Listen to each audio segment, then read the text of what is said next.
I know your colleague Pierre LeBrun he's putting stuff out all the time, but the most recent rumblings. He had rumblings. Rumblings. I saw the rumblings.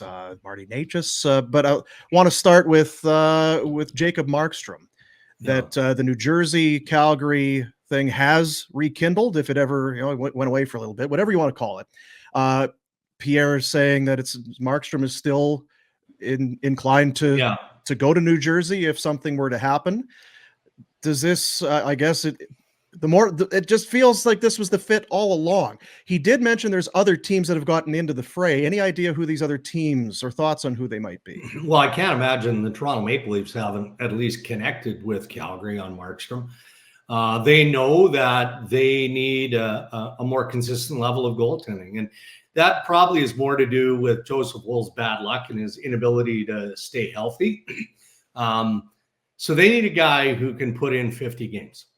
An upgrade on that area of the game. And the history that Treliving would have with Markstrom, is Toronto willing to part with the assets? We know that New Jersey is, but according to LeBrun's piece, Fitzgerald also talked about wanting to change his forwards, to get something different there, wanting to add something to his defense. Well, the 10th pick overall is in play, but I'm sure Calgary wants that as part of a package for Markstrom. It would make a lot of sense, because so often you get into these scenarios, and Marner would be one of them, where the player has the no move and he's going to control everything. Right. Well, here there's a team that would like Markstrom and a team that is prepared to move him, and the player is prepared to go. It feels like those are three real, and there's cap space. Whenever we do these hypothetical trade talks, there's usually one stumbling block. But how do they fit him in the cap? But he's got a no move. All that kind of. I guess if the Flames are going to eat money, would be the only other thing. If they're going to 2 years left on that salary, there's you wouldn't have to, but that's a good way to sort of give some value to New Jersey. We don't want to move 10. Okay, well, we'll eat $2 million a year. Well, if I'm Fitzy, I get that deal done, because the one thing that New Jersey cannot do is start the season with a question mark in goaltending. He's made some bold decisions. He just got a contract extension mid-season, so he's in good shape as general manager. Just played the fire the coach card and hired somewhat of a rival in Sheldon Keefe, who I think is a good coach. But there's a lot of, not risks, but significant moves that Fitzgerald has already made. But now he's got to really snug up that belt as general manager and improve his roster. And for me, it starts in goal, and it starts with Jacob Markstrom.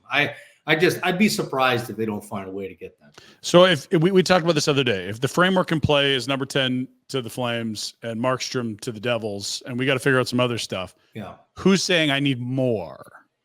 Or are we assuming retention? I mean, walk us through, where is number 10 more valuable than Jacob Markstrom, or would that vary team by team based on how they value the position? Yeah, I think going into the trade deadline that Fitzy wasn't interested in trading the 10th overall pick at that point. No, I wouldn't have been 10, right? They get Markstrom, they might make the playoffs. Right. Yeah, that's right. But he didn't want to give up that pick.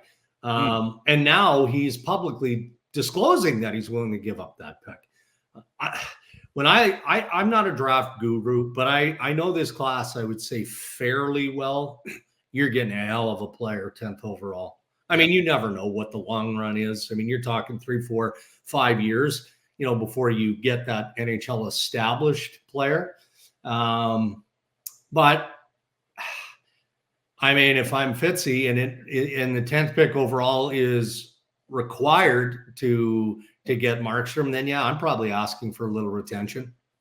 By the way, just for context, fellas, the Devils were the 5th highest odds to win the Cup this year. Only Colorado, Carolina, Toronto, Edmonton had tighter numbers. Like the Devils beat the Rangers last year, came back 2-0. It's the Devils' year. It's the Devils' time. Like that, just the background drop of all the changes they've made, Dreger. Like they have to address this. Yeah. Hey guys, thanks for watching. Be sure to check out more of our content right here on the Flames Nation YouTube page. We had a bunch of great long form interviews. You can check out some videos we've done as well outside of the studio. And of course, if you want more writing or merchandise stuff, flamesnation.ca or nationgear.ca. Appreciate you watching.